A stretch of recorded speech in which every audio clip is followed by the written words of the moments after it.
President Trump, sir, any chance you'll meet with Putin in Budapest at some point? Should Hungary be allowed to purchase Russian oil? Well, thank you very much. It's an honor to have a friend of mine here, Viktor Orban, the Prime Minister of Hungary, and he's done a fantastic job. He's a very powerful man within his country, but he's also beloved. They love Viktor, and people that know him do. He's run a really great country, and he's got no crime, he's got no problems like some countries do, but probably has a couple of things that I don't know about, maybe that I don't want to know about. But he's a very special person. I've known him for a long time.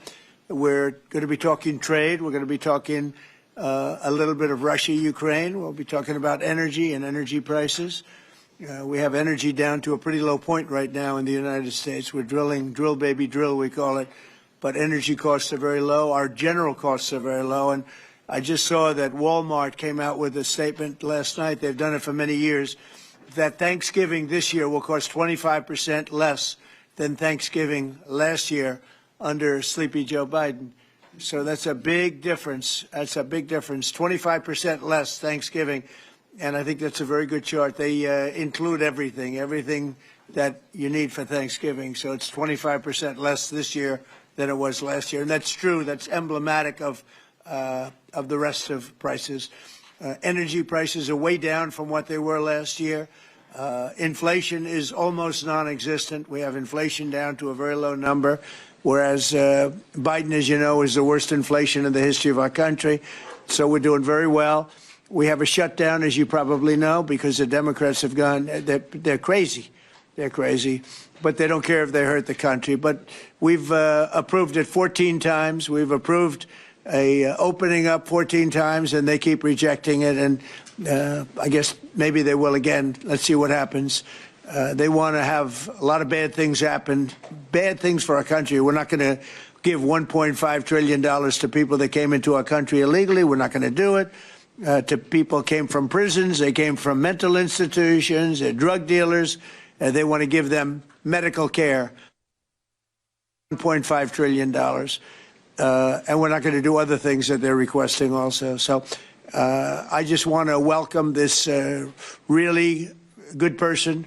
I know him very well. He's a good person, and he's a great leader, and he's loved in his country. And Viktor, would you like to say a few words?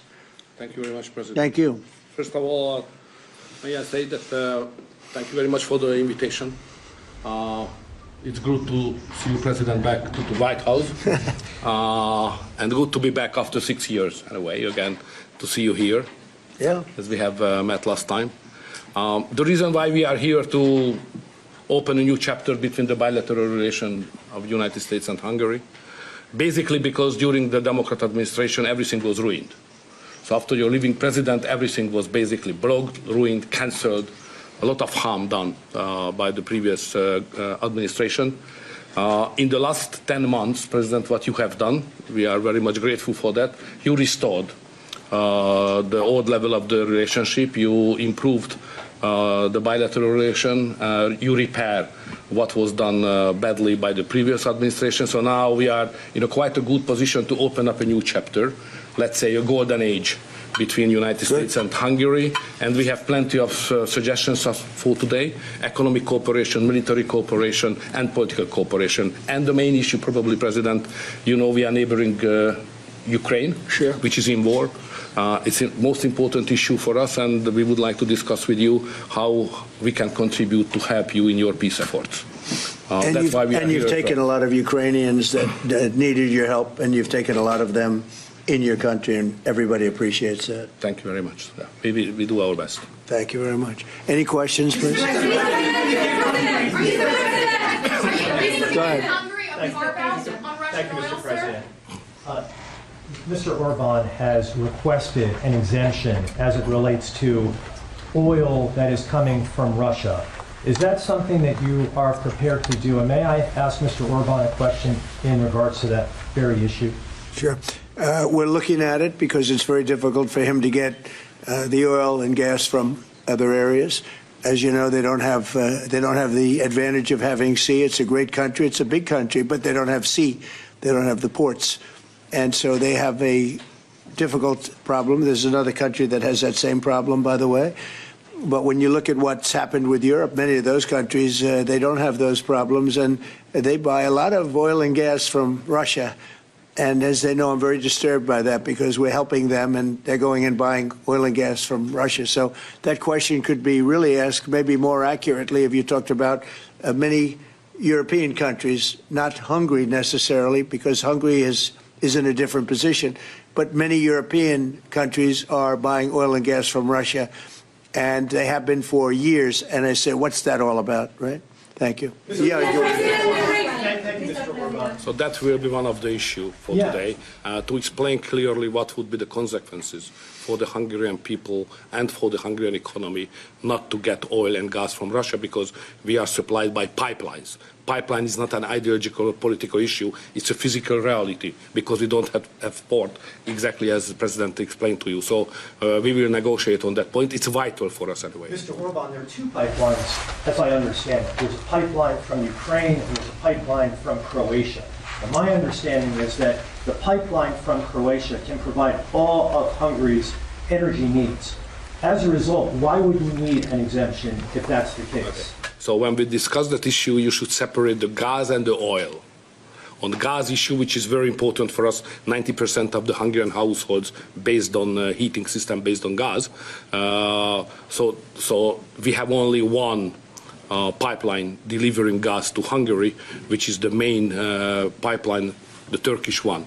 What we got from Croatia is a very small volume supplementary gas pipeline. Okay, that's gas.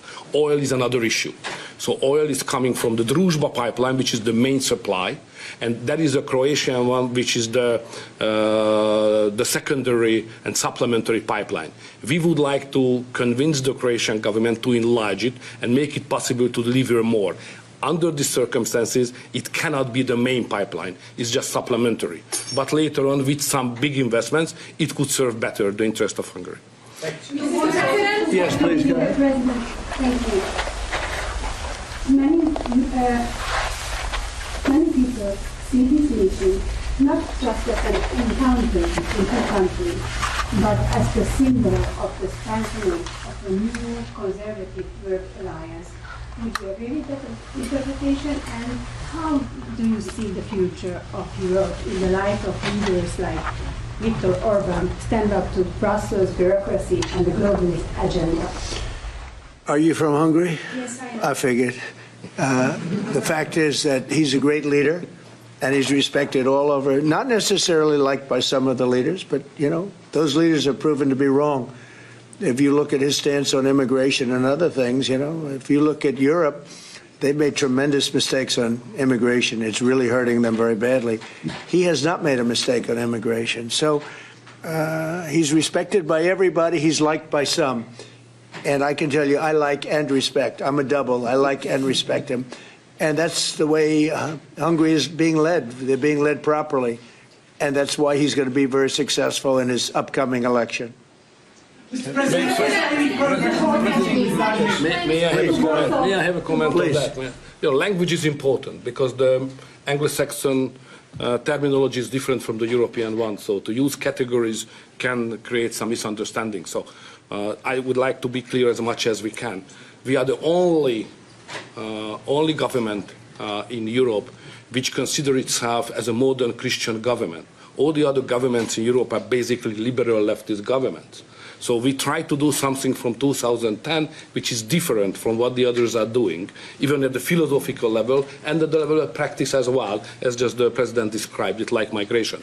So we are kind of a special island of difference in a liberal ocean in Europe. And we consider ourselves as a modern Christian government. That's the proper category to describe what we are doing. To both of you. Would that happen in Budapest? We're talking, but we'll report on that later. Meetings with Putin. We were talking about that with Viktor. He understands Putin and knows him very well.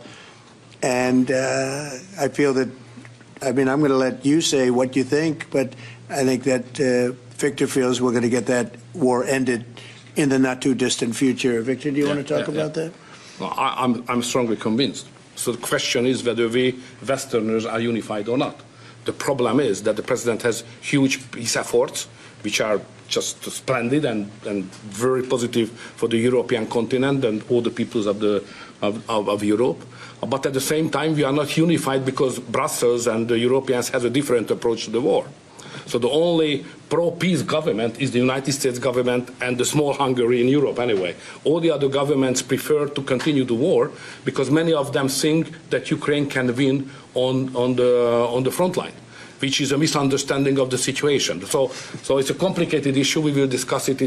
It requests not just 2 minutes to respond to your question, but rather than our lecture. Sorry, not to continue more than that. To both of you. So you would say that Ukraine cannot win that war? You know, miracle can happen. Yeah, that's right. Mr. President, Yeah, go ahead. summit. Thank you, Mr. President. What is your message to the EU? Because from Hungary and the EU want to impose their war policies on Hungary. What is your message? Well, I think they should respect Hungary and respect this leader very, very strongly because he's been right on immigration. Look what's happened to Europe with the immigration. They have people flooding Europe all over the place, and it's hurting it. It's the crime rates are way up. A lot of bad things are happening. His crime rates are very low. They're the same as they always were, which is very little crime because he's kept it the way it should be. Europe, I mean, I don't want to go into individual countries. They're all friends of mine, everyone. As you know, in NATO, they voted to go from 2% to 5%, and you know that nobody thought that was possible. And we had just about almost, other than Spain, a unanimous vote. No, I think that I think they respect him a lot. They don't agree with him, but actually, inwardly, I think they probably do agree. What he was right on immigration. They were wrong. They are flooding Europe with people from all over the world, and Europe is becoming a different place. And I tell the leaders all the time, you better stop or you're not going to have Europe anymore. It's a very dangerous thing they're doing. May I have a reflection on that? So on migration issue, just for clarification, in Hungary, the number of illegal migration is like that, zero, because we have a crystal clear system. If somebody would like to come to Hungary, first he should ask for that. If he gives the permission, they can step in. Nobody can step on the territory of Hungary without having a permission from the Hungarian authorities. This is the regulation, simple while working. What is the consequence of that? We are under sanctions, financial sanctions of European Union, because we don't let the illegal migrations to come to Hungary and to the European Union as well. So we have to pay, just to inform you, we have to pay every day €1 million as a punishment to the Brazilian budget, because they stop the migrants. This is the absurd world we are living now in Europe. To both of you. Go ahead, please. Jill? Yes, Thank go you ahead. so much. Thank you. I'd like to ask what do you think, what do you believe after this meeting? Can you have maybe, or the European Union will have another opinion about, just because of this penalty, another opinion about Hungary because of the immigration and because of this kind of politics, which is not that strictly as the European Union directs. What do you believe? Yeah, where are you from? I'm from Hungary. Okay. I do have that conversation with them, and I respect and like them. You know, they're all friends of mine. I think pretty much every single leader in Europe is a friend of mine. We get along really well. They've done everything I've asked them to do with NATO, etc. The only thing they continue to do is buy oil from Russia. That's not too good. But I told them they should respect this man. They can also learn from Viktor. Viktor has had a very hard stance on, more than anything else, immigration or even illegal immigration. He literally has accepted no one over the years. Think of how much greater these countries would be if they didn't have the tremendous crime that has come in with the immigration.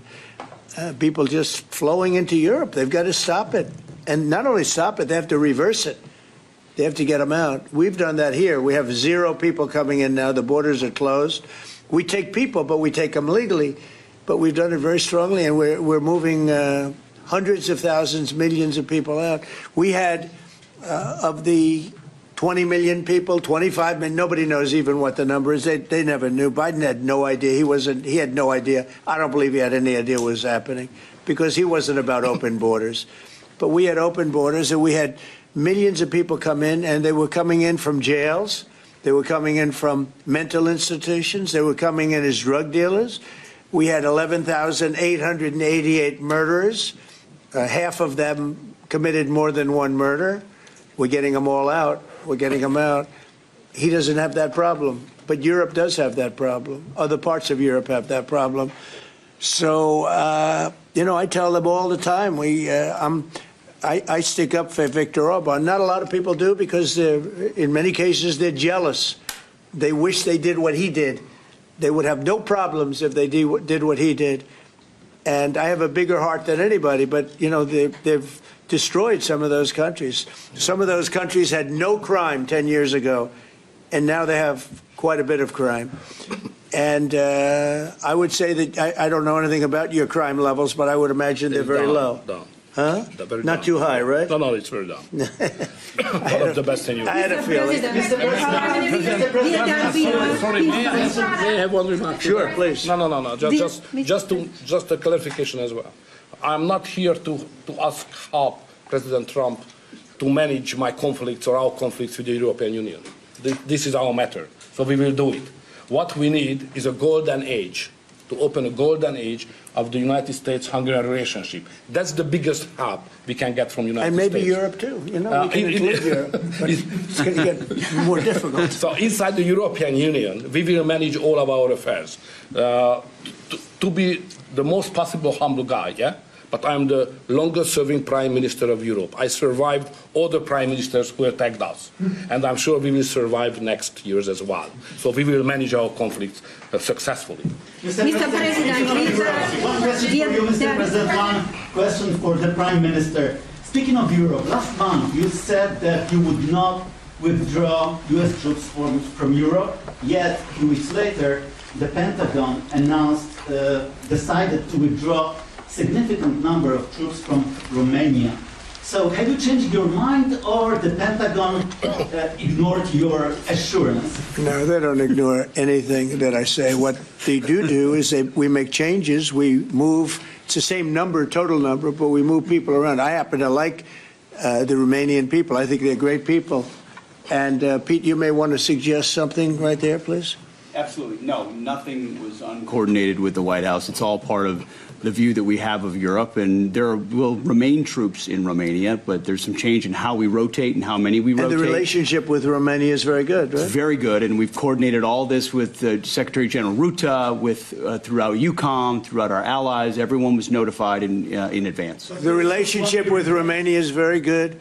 The relationship with Europe is very good. I disagree with what Europe is doing having to do with immigration, but I agree with them on many other subjects. We just signed the biggest trade deal ever made with Europe, $950 billion. We were able to do it because of tariffs. It was a deal that was good, very good, but we had a very unfair deal. We were treated very badly before I came into office, but we just signed. It's the single biggest trade deal ever signed. So we have a very good relationship with Europe. Yeah. What is the main dispute with the Russians which prevent the Budapest summit with Putin from taking place? The basic dispute is they just don't want to stop yet. And I think they will. I think it's taken a big toll on Russia, big toll on both countries, obviously, but it's taken a big toll. They're losing 7,000 soldiers a week. That's a big toll. And between the two of them, divided, with Russia losing more soldiers, actually. But they're both losing a lot of people. And that's the primary thing that, with me, it's not economic. It's not money. In fact, we don't spend any money. We send it to NATO. They pay us for our missiles and for our military and everything else. We don't. It's not a question of money. It was with Biden. He spent $350 billion. He got nothing for it. The war would have never happened. If I were president, the war would have never happened. I think you would agree with that. This war would never have happened if I were president. It's stupid that it happened. But it did happen. I inherited the war, and I think we're going to get it ended. not too distant future. Mr. President, Yes, please. So no question that if that time the name of the United States president would have been Donald Trump, there would be no war between Ukraine and Russia. That's clear. But what we are speaking about here is more than that, because without the pressure coming from the United States government, I'm speaking 2022, the Europeans would not take that hard line what they have today on the war. Remember that big countries of Europe rejected to be involved more than just sending some, humanitarian issues. So the pressure coming from the United States to be more pro-war in Europe. So that's the fact of the history anyway. So we have to restore something which was ruined and created from here, and that's the reason why I understand absolutely the devotion of the president now to do everything to stop the war, because that would be not that deep without the previous government pressure from here. So the reason why I'm here to be as much as helpful I can to contribute to the peace efforts of the president, because that was an enormous mistake what we have done, the Western world several years ago, and we have to stop it, and it's common responsibility. Biden actually pushed for that war to happen. Okay, if you can believe it. Nobody can believe it, but it's one of those things. And now look what happened. Look what's happened to Ukraine. It's a much smaller country. A lot of people are dead. You take a look at it's a whole different world over there. And Russia has not been helped very much by that war either. They lost a tremendous number of soldiers and people. Look, that war should have been a 1 week war. I don't know why it's taken. This is 4 years. Should have been 1 week. Should have been over with, but it would have never started. Should have never started. And I would have solved the problem without giving up anything. Ukraine would have remained as is. So there were tremendous mistakes long before I got there.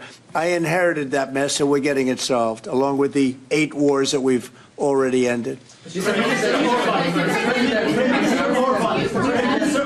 President, What is America's interest cultivating better relations with the EU leader or not? I think I can do both. There's no reason why I can't. I get along well with the European nations. We are still a member of the European Union, so it's easy. Yeah, and by the way, he's a member in good standing, I guess, although they penalize him every once in a while. But he's a member in good standing with the European Union, so he's a member. He's a part of it. But I get along great with him. I get along very well with them. I agree with him on immigration much more than I agree with them. But I agree with, a lot of the things in Europe he also agrees with. But he had a difference, I would say, primarily on immigration more than anything else. And I happen to think he was right, because their whole fabric has changed. You go to some of the countries, they're unrecognizable now because of what they've done. And Hungary is very recognizable. Yes, ma'am. Mr. President. yes, Mr. President, will there be a peaceful meeting in Budapest still this year? What do you think? You mean a meeting with President Putin? Yes. You mean in Hungary? Well, I'd like to keep it in Hungary, in Budapest. That meeting, it turned out I didn't want to do that meeting because I didn't think anything was going to be happening of significance. But if we have it, I'd like to do it in Budapest. Yeah, it'd be good. Mr. President, you said many times to support Viktor Orban. Why is it important to win the next election, for example, for the United States, Hungary, and also Europe? Why is it important? Well, I don't know his opponent. I don't know if he has an opponent yet. At some point he will, I guess. We always have opponents, always. right? Not much of an opponent. But I'll be supportive of him. He's done a fantastic job. We've had a great relationship.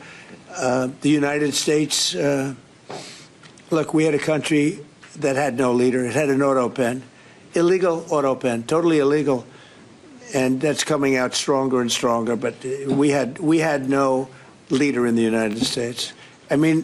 Hungary, as an example, had no relationship with the United States, even though we do, billions of dollars in trade with Hungary. Hungary's a big country economically. We do, billions of dollars in trade with Hungary.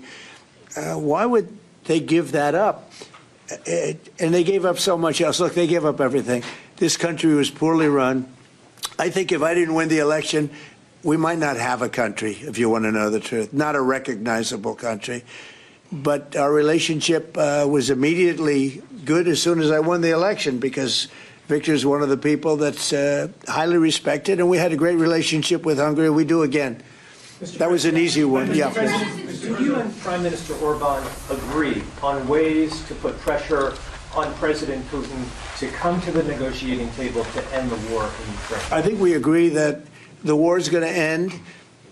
Sometimes people have to fight it out a little bit longer, but I think we agree that the war is going to end in the not too distant future. Do you want to talk about that, Viktor? I have some ideas, and I will present it to the president. How to stop it. Mr. Prime Minister. Mr. President, since you brought up the Walmart Thanksgiving meal, and it is cheaper, but it also contains less. As a portability, Well, I haven't heard that. You're telling me. Who are you with? Who are you with? I'm with NBC News, sir. Fake news. NBC. You're fake news. What a NBC's gone down the tubes along with most of the rest of them. If I ask, why do you think there's such a disconnect between the economy that you're describing day to day and the way many Americans say are feeling and they're concerned about? Well, they feel better about our country right now, other than the shutdown, obviously, which is caused by the Democrats, could be ended by the Democrats in 2 minutes. They feel much better. We have more jobs. We just set a record on jobs. You do know that. We have more investment in our country than any country in history. We're over $18 trillion as of this moment, and we're going to be maybe at 20 or 21 trillion by the time I finish up my first year. And there's been no country, China, no country in the world that's done anywhere even close to that number. Your friend Biden, as an example, in 4 years was less than $1 trillion. We'll be at 21 trillion in 1 year. So there's no country that was even close to that, and our country was a laughing stock all over the world. We have more jobs, we have more potential than any other country, and frankly, we're the hottest country right now. Viktor said to me before, we're the hottest country anywhere in the world. Think of it. We'll have $21 trillion invested. We have auto plants pouring back in. We have AI pouring back in. We're leading China in AI by a lot. We're leading everybody in every category. There's no category that we're in second place. So I just heard this yesterday that Walmart said that the Thanksgiving was 25% more expensive under Biden. That's a big, to me, that's a big number, because Walmart's respected. I mean, Walmart is Walmart, and, you know, they're giving you prices. So that would mean that the whole series of pricing and costs, you know, the groceries and everything else, it was a con job. It was a con job. Affordability, they call it, was a con job by the Democrats. The Democrats are good at a few things: cheating on elections and conning people with facts that aren't true. It was 25%. Walmart just announced it 2 days ago. 25% cheaper this year, will be cheaper to have Thanksgiving than it was a year ago under Sleepy Joe Biden. You say that affordability is a con job, as you put it. Say it. You said affordability was a con job, and you didn't want to. You said last night you didn't want to talk about affordability.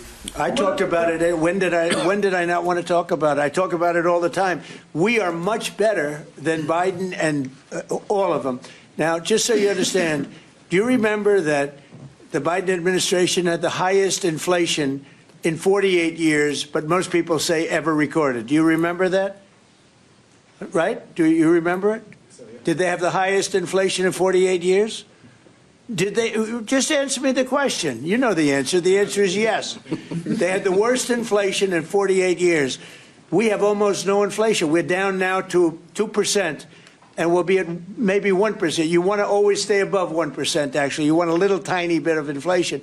We're at a perfect number. They were at the highest level in recorded history, okay? And when you talk about affordability, that one fact. Now, let's talk about the second biggest subject after inflation, energy. We're going to be at $2 gasoline. We're going to be approximately $2 very soon. We're a little bit above $2 right now for gasoline. Now, under Biden, it was $4.50. It even hit $5, but it was $4, $3.50. We're going to be at $2 a gallon. So gasoline's much less. Energy costs are less. When you have energy and when you have gasoline less, everything else follows. It's such a big category. So when you have lower energy prices, which I think you admit we do substantially, that means everything else. So we are the victors on affordability. But if I watched that election, which I was not much involved in, I didn't support Virginia, the candidate, didn't do a lot of support for the other candidates. They asked me about Cuomo, and I said, well, it's a question, do you want a thug or do you want a communist? I mean, that was my response. So I wasn't involved in that stuff too much. But I will say this. If you look at affordability, which they campaigned on, they lied because they talked about, oh, prices are up. No. Prices are down under the Trump administration, and they're down substantially. Energy prices are down by 30, 35, 40%. Gasoline is way down. And the other big thing is inflation is way down. The biggest thing is inflation. The second biggest thing is energy. Energy is way down. And what's also down? Gasoline. Also, the biggest thing is inflation, and it's way down. We took over a mess, the highest inflation in recorded history. Some people would say 48 years. I'll take either one of them. But I believe it's the highest inflation in recorded history. That alone makes it impossible for them to have done a good job affordability-wise. And one other thing. When I came into office, Victor, 2 days into office, they were screaming at me about the cost of eggs. I was there for 2 days. Eggs had quadrupled. And I said, listen, I just got here. Let me check it out. And they were right. Eggs had gone up by 3-4 times. Within a period of a few months, we had eggs down to a normal cost. We did a great job on groceries and affordability. The only problem is the fake news. You people don't want to report it. And, in fact, I'd like to ask Caroline. Where's Caroline? I'd like to ask Caroline a question. Where is she? Did she? Uh-oh. She deserted us. She deserted me. Our great Caroline superstar deserted me. Anyway. She's right outside. She was going to talk about, because the fake news yesterday, they talked about that. They said, oh, I don't want to talk about affordability. The reason I don't want to talk about affordability is because everybody knows that it's far less expensive under Trump than it was under Sleepy Joe Biden. And the prices are way down. Caroline? Yes, sir. Could you discuss that question that was asked and how it was asked in such a fake, disgusting manner by the fake news? Yeah, and I just saw it asked again here, and it's very unfortunate that the reporters in this room refused to address, sir, what you just said, which is that you inherited the worst inflation crisis in modern American history, and you are fixing it in 10 short months. And your entire administration has been tasked with this effort, from Treasury Department to Agriculture Department to the National Economic Council right here at the White House. They are slashing regulation. He signed the largest middle-class tax cut in 6 months. In 6 months, in record time, putting more money back into the American people's pockets. So affordability is what the American people elected this president to do, and he is doing it. And you guys refuse to cover it, and you refuse to cover that the previous administration created the worst unaffordability crisis in American history. And I've been watching the TV all day saying that he doesn't want to talk about affordability. That's what he's working on every day, and that's what this administration is doing. Right now. But you know why they refuse to cover it? Can I because they're fake news. That's why. Go ahead. Can I get her someone? Sure. Caroline, the Prime Minister would like you to work for him in Hungary. Please consider. You know what? That's a very good decision you just made. Please don't leave us, Caroline. Yeah, please. You spoke to Republican senators. They do not seem interested right now in getting rid of the filibuster. That's too bad. They're making a big mistake. That's right. No, but they're coming my way. You're right. Wait a minute. The way to do it for the Republicans is to terminate the filibuster. They call it the nuclear option. This is the second form of nuclear. Very good. Very good. This is a good form. This is not a bad form. I would have been in favor of that a long time ago. But you know the Democrats are going to do that. And most of you will admit the Democrats are going to do that. So why aren't we doing it? And I think only a foolish person would be against that, especially when you realize that these are crazed people. These people are absolutely crazed, Trump derangement syndrome, whatever it may be. And I am totally in favor of terminating the filibuster.